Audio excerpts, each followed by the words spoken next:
Welcome to On the Margin with Ethelbert Miller. My guest today is Becky Thompson. Becky Thompson is a poet, scholar, activist, and yogi. She is one of the editors of This Unruly Witness, June Jordan's Legacy. The book has just been released this month from Haymarket Books. How are you doing this morning, Becky? Great. I'm such a fan of yours, Ethelbert, for decades now. It's wonderful to be with you. Well, good to see you. I want you to begin. First of all, congratulations on this book because this was not easy to do. So talk about that. Just the fact that, we're talking about this book. Did you ever think this day would come?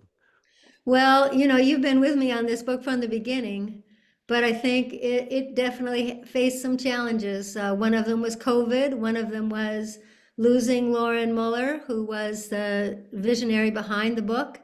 Another is what it means to be writing about someone who is in another realm with someone who is now in another realm. And then the complications of publishing in general. But Haymarket has been an incredible location for this book, and I couldn't be happier. Mm. For those of us who are listening this morning, Becky Thompson, and we're not familiar with June Jordan, talk briefly about who June Jordan was and also what she meant to you as a person.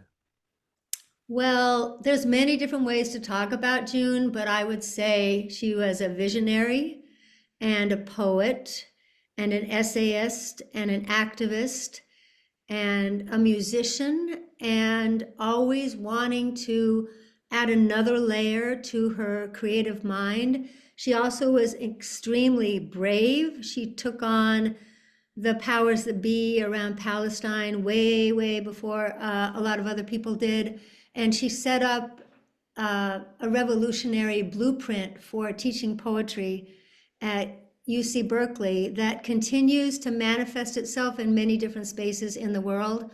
And I'd also say that June had a sensibility about her that allowed people to come into her realm and be their best selves. And that definitely happened with this book because there are so many internationally known authors, poets, activists in this book that really stepped up to the plate in sending in their work and then staying the course as we found the right place for it to be published. Mm. But give us a personal account. You gave us a sense of who June was. Now let's talk about what June means to Becky Thompson.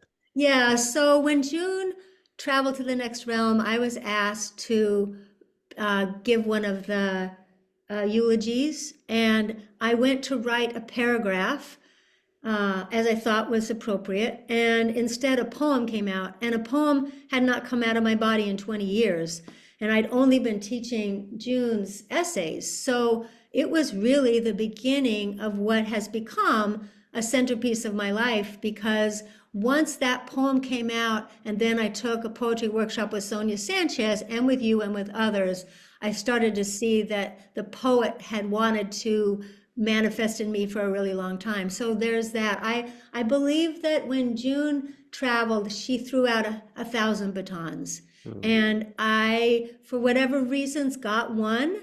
And I was very interested in who are other people who are carrying her baton and how are they carrying it, which is some of why Lauren and I first talked about this book, is getting to that metaphor in people's lives. Mm. Talk about the creation of this book. You've been talking, and we'll talk a little bit about Lauren Muller in a minute. But talk about this book because many times people come through our lives, we don't remember them necessarily with a book. Well, the book itself represents a real range of voices uh, of people who are carrying that baton and with such creativity and ingenuity. I guess I would say that about the book. And the traveling of the book was finding a place that could recognize its import. And Haymarket became that place in part because they know that Poetry for the People needed to be re-released. And also Maya Marshall, she is like the editor that's described in the book about Toni Morrison. Mm. She has a holistic understanding of what it means to be an editor, which means taking a book that is 30,000 words over and helping to find its core. It means organizing book readings. It means connecting with me with people that I wouldn't have known. It means finding the money for food when we're having a celebration. That whole person way of being. And Maya also recognized that for me, this book is about relationships. It's the Well, when relation. you say relationships, I'm thinking that in the preface of this book, that's written by Alexis Pauline Gumbs, she mentioned that this is not a book, but it's a reunion. What do you think that she meant by that? Well, there was the reunion of so many people who came through the Poetry for the People program. Either they came as students or they came as professors and activists sharing their work. And then there's people who are doing activist work, and our vision was to have all of them connected. And you were of course instrumental from the beginning, because it was, for me, it was making phone calls to people whose work I admire and people I know well, and just immediately having them say, well, of course, I'll be part of this. That's been the tone and tenor of the work. Mm. Talk about this title, this Unruly Witness. Why that title? Well, Adrian Torf actually found that title because we had another title that she already was using, and because we worked very closely together, this Unruly Witness became the exact right title, because June has been a witness in an unruly way, and we're playing on the word there, because rule as in, rule books, as in blue books, as in she's breaking free of that. And her essay on the problems of language in the democratic state is about how language gets stolen and how passive voice is part of that problem. So this unruly witness is to create an adjective that is also a noun and it's a verb. We wanted that bigness in the title. Yeah. I was thinking immediately when we think of Witness, we just came through the celebration of his centennial. We think of James Baldwin talking about Witness, and I always look at the fact that when we talk about Witness, we're not talking about somebody who's simply an observer. Okay, but then I was interesting to notice that Baldwin, as he got older, moved from describing himself as a witness, but then started calling himself a poet. So you see Mhm. the poet as witness. And I thought that that was a thing because many times we forget that Baldwin was also a poet. And this whole movement in one's life where you start off maybe being an observer, becoming a witness, or then eventually becoming a poet. And I just like how those terms fit together. Nicholas Boggs does a brilliant Nicholas job of Ball's right. showing that, in Hmm. that most all of his um, information and analysis early on in the book comes from the letters. But increasingly toward the end of Baldwin's life, he is tapping into the poetry, as he's drawing on the very essence of Baldwin by then. And some of those poems I have never even seen. I just Mm-hmm. love the depth of the research in that book is really stunning. And I've been reading it alongside this book coming out and thinking about how many people in this book also have that depth of understanding in the way they do their work in the world. Well, if you were to compare Nicholas Baldwin's book, the Baldwin, the new Baldwin biography that just came out, what you would see in terms of connection with this Unruly Witness, both of these books, Baldwin and June Jordan, are both emphasize the importance of love. Yes, absolutely. Love as life force. And Alexis, writes about that in the foreword. Her foreword really was an introduction at the same time. We didn't end up needing an introduction because her foreword, which is a definition of love, love is life force, speaks to that. Yes. Mm.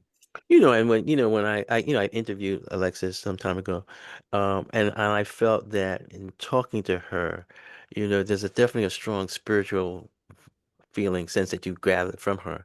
And I looked at some of these writers, June, Alexis, and then I also come back to like Tony K. Bambara, Mhm. who when you talk about June as a visionary, I always saw like The Salt Eaters, by Tony Campbell as being that sort of visionary book. You're teaching. Is there any other writers or people who you see as visionary that you say, okay, I want my students to know the work of so and so?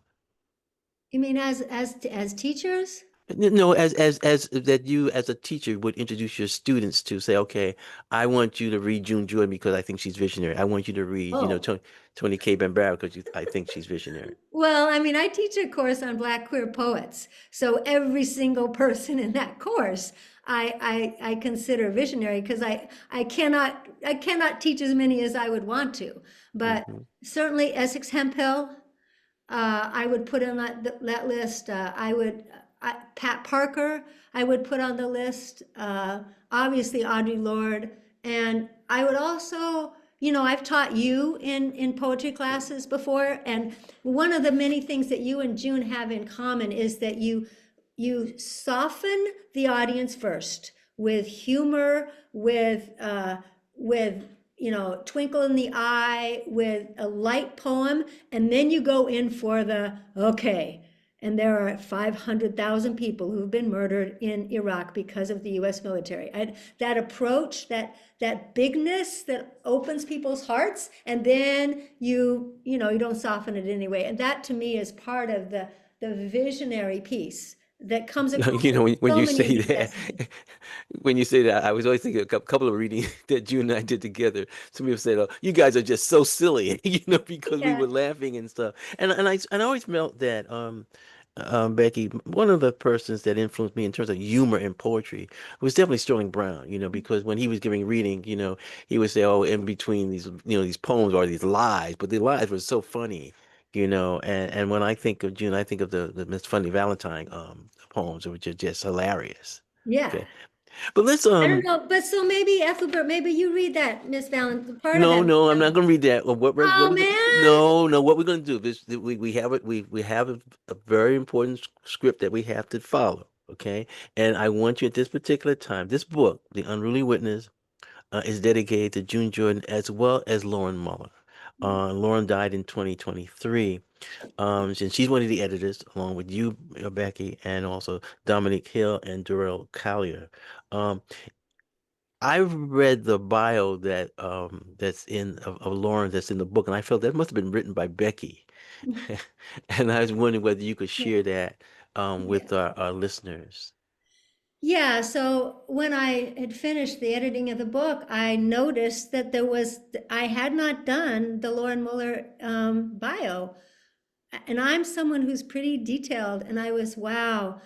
And I realized that I hadn't done it in part because I needed to have more conversations with her sister and with her co-workers and beloved colleagues where she taught. And that I think also allowed for more resonance in the words because they're really not my words. They were a channeling of the people who love her. Yeah. So shall I read that? Mm-hmm. Lauren Muller, 1959 to 2023. How to write a biographical sketch for someone who has traveled from this realm to another. Do you start at the beginning or the end? Shall we use her words or those who carry her with them now? Lauren was an early spring magnolia tree in bloom, a vulnerable, giving spirit who listened to the first panel of papers that became the nucleus of this book from her phone as she was getting a chemo treatment in San Francisco.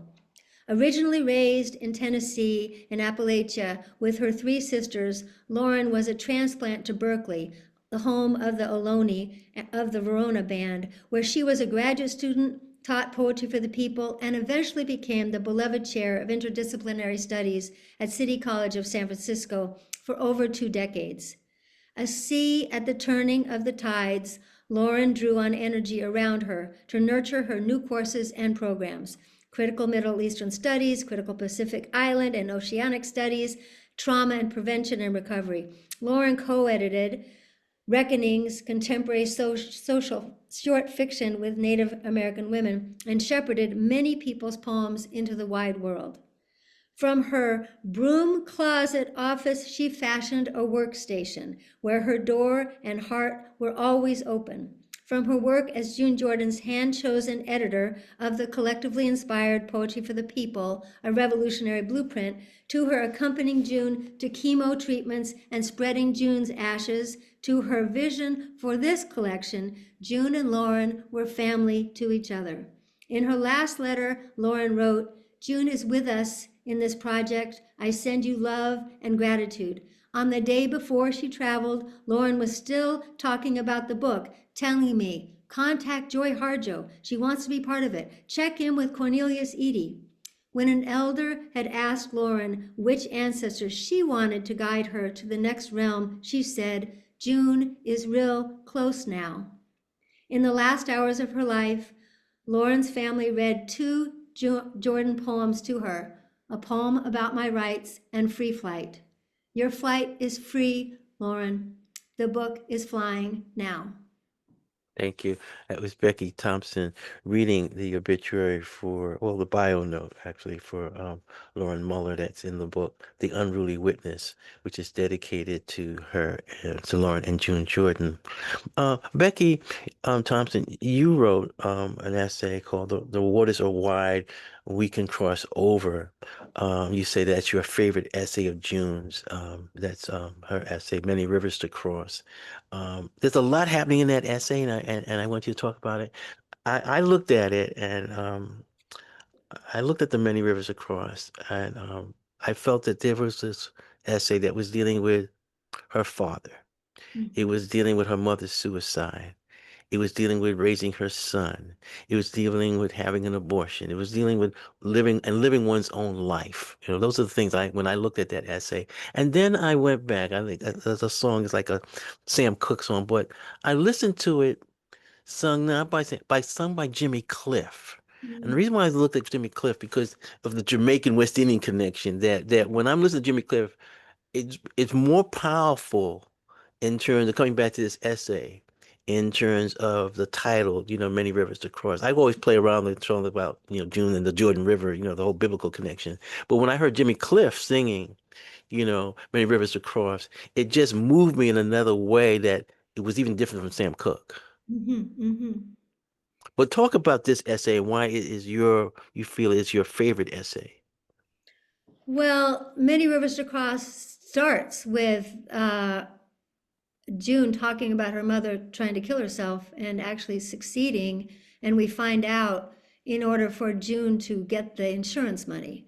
And Mhm. I had someone close in my life who I love very much who had tried to kill herself. So in the first paragraph, I'm already, what? How do you have the audacity and the courage to write about?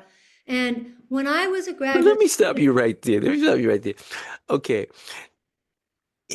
I get this, and I said, this is June. It's very serious, but it is funny because it's like saying, the essay begins when my mother killed herself. I was looking for a job, but her father's like saying, go downstairs and check. And to me, there's something very West Indian about this, and it's sort of like it's kind of funny. Like, oh, I'm gonna go down and check to see if my mother's dead. What are you doing? I mean, I didn't want to read. It just sounded June funny.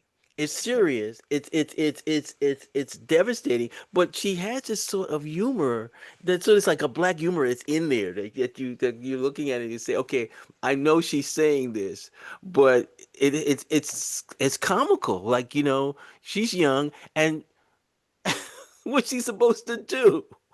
Well, and she ends the essay with she never wants to be in a situation where people don't know whether she is dead or alive. Right, She's saying, I want my mother to have been able to keep standing. And her right. life's work is then so that people are very clear that someone is alive. And this, I Mm-hmm. think, speaks beautifully to Patricia Williams' concept about spirit murder. The spirit murder is not only killing someone's body, but also their spirit and the ways in which police brutality trades on the killing of a spirit. So, June, yes, there's so much. I'm thinking about Jack Rogo in the volume, the experience of hearing June Jordan read, goosebumps, fireworks of laughter, trying so hard to hold back the tears and then wiping them away. That was listening to June Jordan read her poems in person. It was a physical experience, unlike any other I've encountered in a lifetime as a writer and a fan of poetry. Now, Jack Rogo has been around a lot. For him to say he has never encountered that kind of humor, and certainly the West Right, Indian piece comes out. right. Yes. Uh, so talk more about this essay, and how you approached it in terms of as a activist and also as a teacher.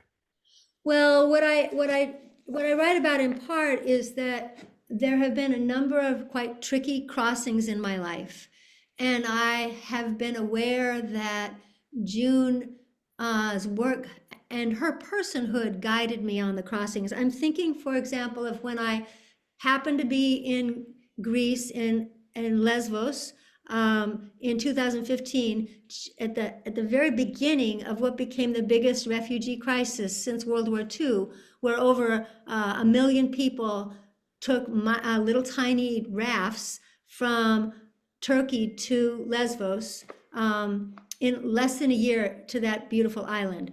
So I was teaching poetry in refugee centers and came to understand that who were the people who were assigned to me to be translators were professors in their own countries, one Afghan professor, for example, and that of course we needed to be co-teaching the class.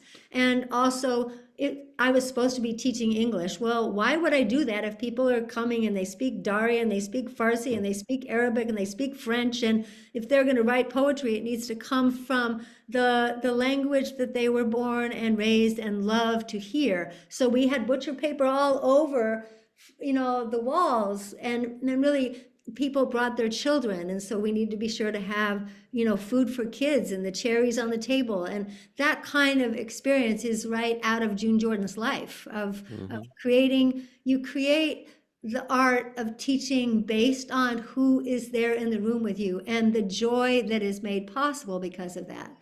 Hmm.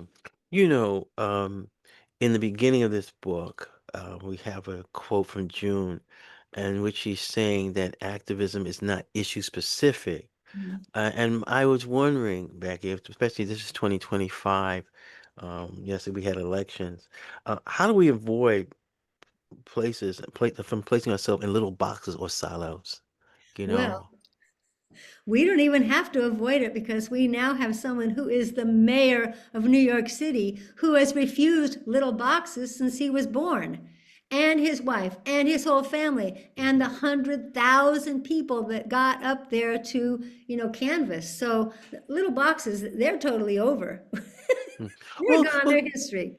right. Well, let's look at you. You're a teacher. We were talking about this before we went on the air. You know, you're a teacher and also an administrator. Many times, a student comes to a campus and they say, okay, I'm going to major in chemistry or philosophy. They pick up the book and they're fitting themselves into a little box. Okay. Sometimes they arrive on the campus. I want to be a lawyer. I want to be this. I think for me, one of the reasons why I changed my major from history to Afro-American studies is that I didn't just want to be in the historical chamber. I wanted to know about literature and sociology and music and art. But many times that's not what happens when we go off to college, or that's not even, and even in our household, we're raised to be in a little silo. I look at my family, my sister got put in a nurse silo. You know, my brother tried to escape by going into the monastery, that silo. But what happens is that these are sometimes the choices that you have in a household, even before you get off to college. Well, and I think the pressures that students feel so much to have a profession from right early because they're so worried about finances is Right. much, much worse than it used to be. We used to have some kinds of freedom. We also had Pell Grants. And I mean, I put myself through college and the PhD for sure, but I had access to some money through the scholarships that the students don't even have now. So I see their pressures, but when they come in and they want to be a nurse or a doctor, and then they learn that Rafael Campo gives Mhm. poems as prescription. And then they see that they not only need to think about that they want to become a nurse, but why they want to become a nurse. And not only that, they're listening to someone's heart, but what's going on in that person's heart in their families, that the heart is much bigger than the beat. And where are they going to get that? They're going to get that in African American studies. They'll get it in sociology. They'll get it in women's studies, right? They'll get a way for them to find their own dharma that is not necessarily their parents' wishes. Yes, Hmm. I watched this whole thing happen. And then I work with nursing students who are so pushed into their requirements to figure out ways so that they can find the spaces to be able to do a major in Africana studies, for example. Yeah. Okay. Before we go to our break, Becky Thompson, I want to ask you a question. You put this book together. You're working with your fellow editors. What did this book, editing this book, what did this book teach you about love? About love. Well, I mean, I've recently had big love come into my life, and I've been waiting for her for a really long time. So this, I can't separate finishing this book with that. Uh, and I'm also thinking about the people in the book that, like Naomi Shihab Nye, the woman, because I've gotten to work with her on other projects, has such a deep love for her father and for olive trees and for young people and for justice. And she's, the lead poem. I think about Elizabeth Alexander, her gorgeous essay about the Trayvon generation, where she's worried for and passionate about her sons and what their lives are like when they're being raised around police brutality. And I'm thinking about Adrian Torf, right? It begins, it began as a romance, the collaboration of June Jordan.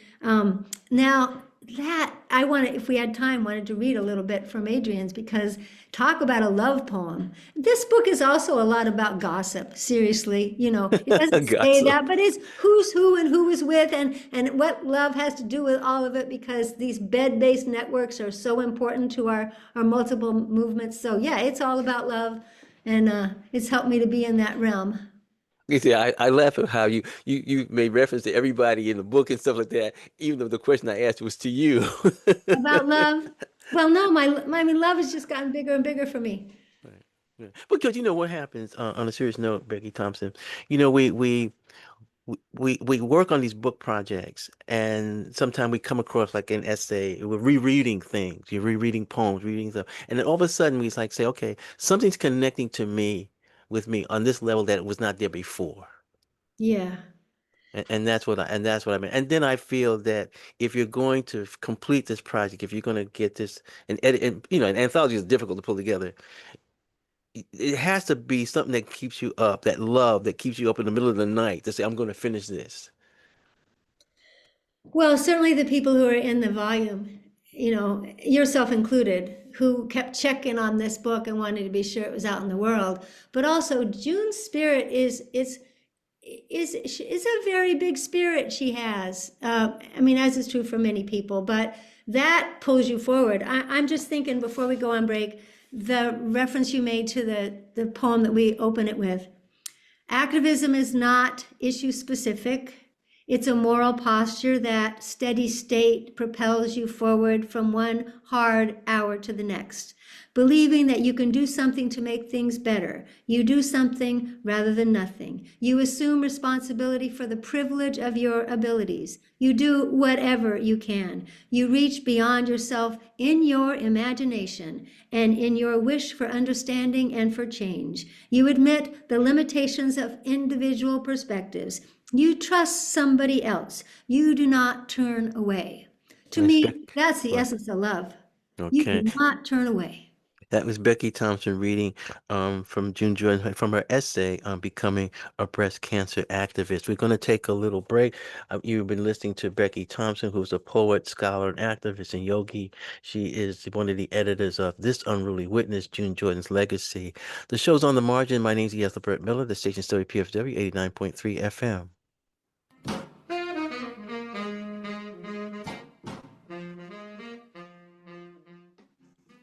Peace. Peace. This is your social justice calendar for the week of November the 3rd, 2025.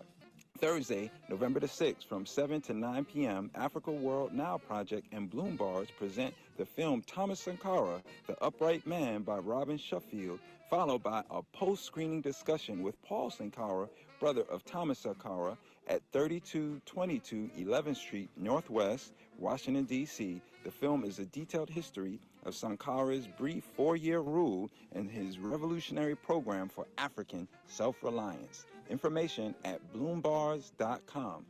On November the 8th, from 6 to 8:30 p.m., Sankofa Video Books and Cafe, located at 2714 Georgia Avenue Northwest, Washington, D.C. Join author Nikisha Breeze in conversation with Professor Greg Thomas on A Mutiny of Mourning, followed by a special screening of Stages of Tectonic Blackness. Return, remember. For more information, visit sankofa.com. On November the 9th at 12:30 p.m., Grace Evangelical Lutheran Church, located at 4300 16th Street, Northwest Washington, D.C., will hold the seminar Financial Strategies for Difficult Times. Speaker Marky Baker will lay out ideas and suggestions to help us get through the challenging financial times we are facing. For more information, reach out to scblume@gmail.com. WPFW Social Justice Calendar connects you to grassroots activism in the DMV. Submissions can be emailed to socialjustice@wpfw.org. Please include the name, date, and address of the event. This is due Thursday at 5 p.m., at least 1 week in advance of your event. WPFW Social Justice Calendar helps build a better world, one broadcast at a time. Okay, we're back on the margin with my guest, Becky Thompson. We're talking about the new book, This Unruly Witness, June Jordan's Legacy. I want to make people know that there will be a book party for this book on November 12th, that's next Wednesday, from 6 to 8 p.m. at Busboys, which is the Busboys located at 450 K Street, 450 K Street. So make sure you go to the right Busboys. And on that evening, between 6 and 8, some of the people who are in this book who will be present will be Kelly Navies, Adrian Torf, Kathy Engel, Zaina Azam, Ruth Foreman, Amy Horowitz. Before we went on a break, Becky, you wanted to cite something that Adrian wrote. So could you, Yeah, just give a little taste of what Adrian will be talking about? sure. And of course, she's a consummate pianist. I've gotten to hear her a number of times this last year. It began as a romance, the collaboration of June Jordan and Adrian Torf. It began, of course, as a romance. So much of June's life was a romance. As a child, the romance with language, the romance of and with a young man in a yellow Oxford cloth shirt, leafleting, jacketless, on a cold autumn day, the passionate romances with women and with men, the romance of Buck, her beloved Airedale, trotting along a beach in the winter, all things are dear that disappear, the romance from a distance and the romance up close, the romance with students occupying the sidewalk next to CNN or Sproul Plaza, delivering his poem, Junichi, delivering his poem at the UC Regents annual meeting. The romance of a clean white shirt, of a tennis court, of a Volkswagen, speeding toward home on a dark winter evening, of someone new, of someone gone. The romance of all life is possible, the romance that all love is possible as well. It began, of course, as a romance, one snowy April night in a theater in Minneapolis. June led off the program reading poems. I played piano for a singer, and June asked to meet me. In the green room, she explained, through dark glasses and a smoke of the slim brown Sherman, she explained in her impeccably tailored, mocha-colored wool suit, pearl gray silk blouse, matching hose, and heels way too tall for walking in snow. She explained that others had set her poems to music. Leonard Bernstein, Roy Brown, Sweet Honey of the Rock, but this time she said she wanted the poem and the music to grow together, to be conceived and created in tandem, a real collaboration, she said, through the smoke and the shades and the echoes of poetry and music from the hall. And I said, yes, of course, wouldn't you? Yet there was nothing, of course, about it, this meeting or a collaboration between so powerfully gifted, controversial Black poet and a so naively gifted white piano player and composer. 19 years and a continent's breadth between us, we began.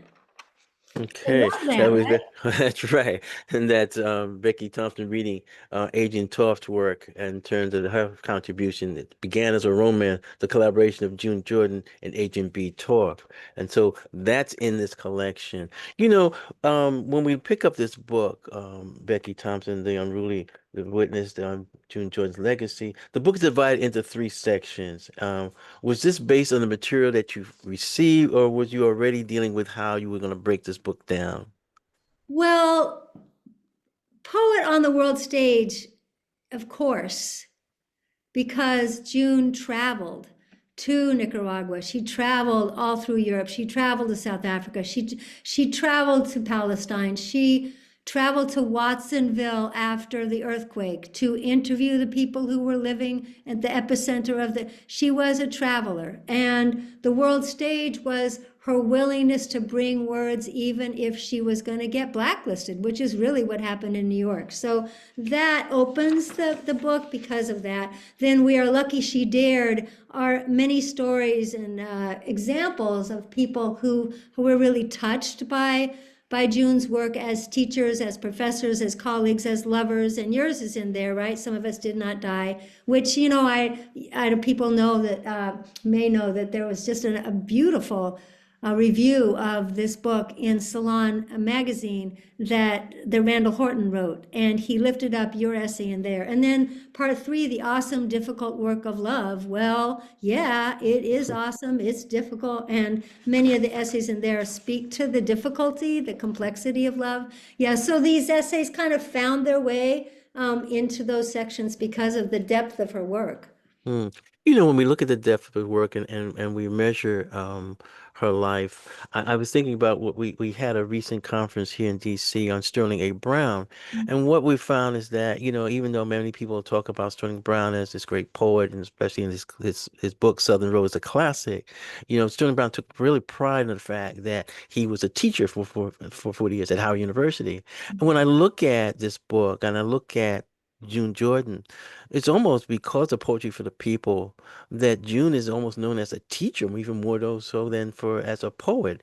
And I think of the fact that also when she was living, she was always upset at the fact that she was being overlooked as an intellectual. You know, I think she was very proud of the essays that she was writing for the Progressive magazine on a regular basis. Well, I insisted that there be an index in this book, even though it's not common to have an index in a collection, because she is a scholar.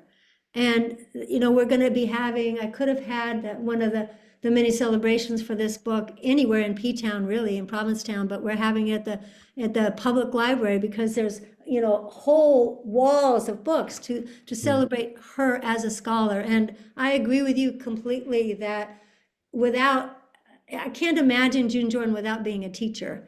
And she's willing to talk about how hard that work is. And some of the people in the book write about that as well. There's one story where you know she took such the hit around her positions and her belief in the right to Palestinian sovereignty, and but she was lambasted by a few students who didn't think that she was standing up enough, and she took to her bed for a week about that. And mm, when I read that, I thought about how, because I come into teaching with my heart open and I bring books that can save people's lives, when I feel misunderstood or uh, unrepresented or unseen in a way by a student, it's devastating for me still. And so June's work helps me to figure out how to pick your heart up, um, especially if the heart has been hurt by people close to you. mm. You know, when you say that, one of June Jordan's students who's included, the work is included in this book, is Elizabeth River Meyer. She's a trauma therapist, and her essay in the book is entitled "Truth Telling as a Emancipatory Act: What June Jordan Taught Me About Liberation." And Meyer describes herself as a 52 old white Southern queer Jewish woman. You can see her June connecting to this person. But I just want to read something and have you respond to it. This is in Becky. I want you to respond to Elizabeth River Meyer's essay where she writes. Our instruction was to, and she's talking about the class that she took with June. Our instruction was to speak the unspeakable, possibly the undesirable, and always something authentic and of weight. This psychological and spiritual exercise in truth telling morphed into two poetry classes the following semester, classes June taught in the African American and Women's Studies department, and that were ultimately grounded in the formation of poetry for the people. Talk about that whole thing. I mean, they're able to speak about the unspeakable or possibly the undesirable, especially if you're coming out of trauma. Yeah, so if there's any poem that has been, cited the most of June Jordan's, and thankfully we do have one time example of her reading it herself, is poem about my rights. And part of why I think that is such an extraordinary poem is that she's talking about trauma on multiple levels simultaneously, and her own healing from rape and her own healing from being misjudged and maligned as a Black woman and as a feminist. All of that weaves in with her understanding that colonization also needs to be overthrown, that you can't separate any, June was doing intersectional work before it was called that, when we refer to it as the simultaneity of oppressions. And for me, because I am also a trauma survivor, knowing that my own ability to be free in this world is completely connected to everybody else's right to freedom, that understanding comes right out of June Jordan. Hmm. You know, when you look at poems from my right, in my archive, I have the original copy of it because I helped June edited that poem actually, and we had some controversy about the poem, and that I think actually you mentioned it because I quote an interview that uh, Carla Hammond did with June, and we got into this whole thing. Well, why is June's father in the poem and so on. But what happened is when she read this poem for the first time. It was at Howard University at one of the writers' conference. And when she gets up and says that she was raped, there is a hush that goes through the entire audience. And what we have to look at, we talk about writer's witness. I think what happens here is something that we don't see enough of. Courage. I mean, what that act of June's for many people who knew her, who there, who have who are there, is at a conference. She is willing to say, okay, this is what happens to me. I'm going to be a witness to this. But the courage that it took, I mean, I know a number of women is that, that is something that they just don't want to talk about again. Right. Okay. And then I think she takes it to the world stage because she talks about what happens when South Africa rapes, the nearby country. So Right. you begin to see what she's doing, but it's the courage that it took. Many times for us, we're reluctant to sort of say, well, maybe it takes a certain courage to go down to see whether your mother's dead. You know, I mean, so that's a courage as a young person. But this is a thing that I find that many times we don't see our politicians having the courage to speak up. We don't see sometime a person willing to defend a project that might be on the target. The people are silent. A faculty member might be silent as a whole department is erased. Well, I remember when June came and was reading from Soldier, and which was her, final work. And she had told me that it was the hardest book of all of the books that she did. She also had 250 pages that she had to put aside and start over in order to find that child's voice, right? That book is dedicated to her father. So she both is naming her father and his abuse of her when he's waking her up in the middle of the night with a baseball bat so she'll learn how to be a soldier, but also dedicating the book, that helps us understand that it's not simple about this healing process. And so I understand why she put him in that poem, because when I do show that poem to students and their mouths drop and they can't believe the complexity, what really gets them is when she's talking about when her father did not feel comfortable being on campus. Right. I work with, 50% are first gen students, 60% are trans students or students of color and students of color, right? They get it when they can't even bring their families to campus, or the people that I work with who work in the dining halls who don't even have access to the library. That level of exclusion is part of that bigger piece. So Yahoo that she put that piece in this. And and I think that when we talk about that, sometimes it is race, but then it's also class. Yeah, That people just feel, okay, I'm stepping onto this, this campus, which is yeah. far from my community.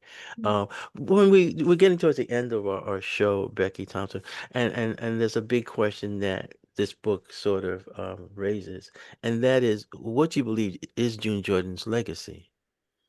Well, I'm so glad that you've highlighted her being a teacher and the decades of teaching that she did. I think when you name courage, I was thinking about, you asked Kazim Ali in an interview you did with them about why do we lift up June's name even more, Audrey's name even more, since they've gone.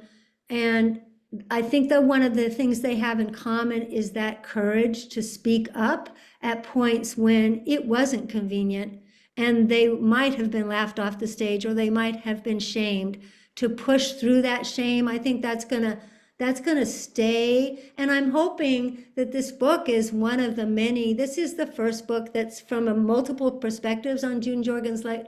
I'm hoping there will be other books that speak to this as well, but her legacy lives inside of so many people that is going to stay with us. We're going to, there's poetry, there's busboys and poets, but there's also, a celebration we're going to have in Jamaica Plain, where I live, in Boston, and also in Provincetown, and also at the Howard Zinn Book Fair in San Francisco, and also at Lincoln Center, and also in Puerto Rico. And we're going to have something Zoom on two different, time zones, so that people in Gaza and people in Cuba who you have connections with will be part of it. And that itself, the people are gonna keep. It's poetry for the people. The people, as Bandani is also talking about, will continue this legacy. Yes.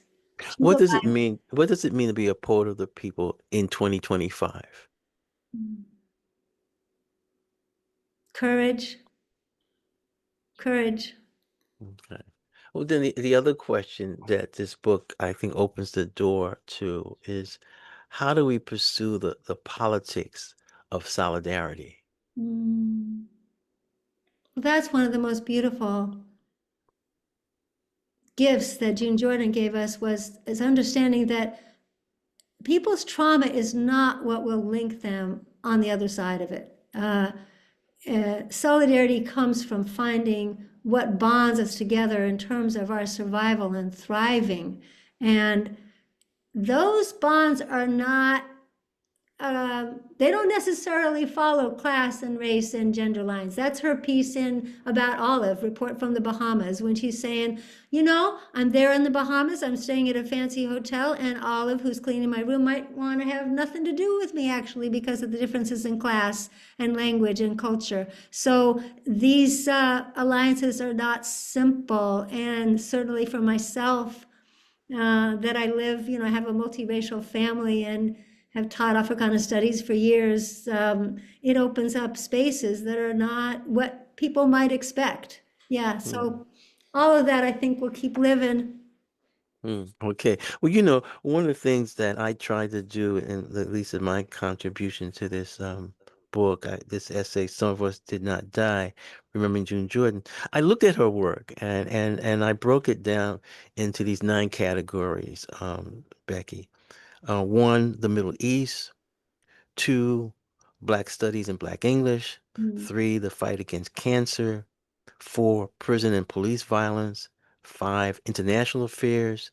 6, bisexuality. 7, New York and specifically Harlem and Brooklyn. 8, love poems, and 9, humor. Do you agree with that? Do you see? I mean, I did that, and my question to you, I mean, I've listed those 9 categories. If you looked at that, which one is the most important to you that you think when you look at, you're examining June's work and you say, okay, we're going to begin with this. Well, I'm not going to like to choose that, Right. and I'm so glad that Randall Horton lifted up those categories in his Salon review. But for me right now, Middle East would be it, because the genocide of Palestinian people is so deeply connected to the genocide of Native people in the US that has never been fully reckoned with, that I want to have as many teachers and prophets and activists around me as possible for us to be sure that the gardens in Palestine live. Hmm. I'm glad that you said that because I thought that that would be the answer that you would probably say. For me, for me, I look at her battle against breast cancer. Even the quote that's in the beginning of the book is from one of her essays dealing with breast cancer. It is when you look at how June has this thing like what is breast cancer? She has this thing that she's like, okay, I've been diagnosed. Her whole approach, I think, is very instructional. I want to find out as much about this as possible.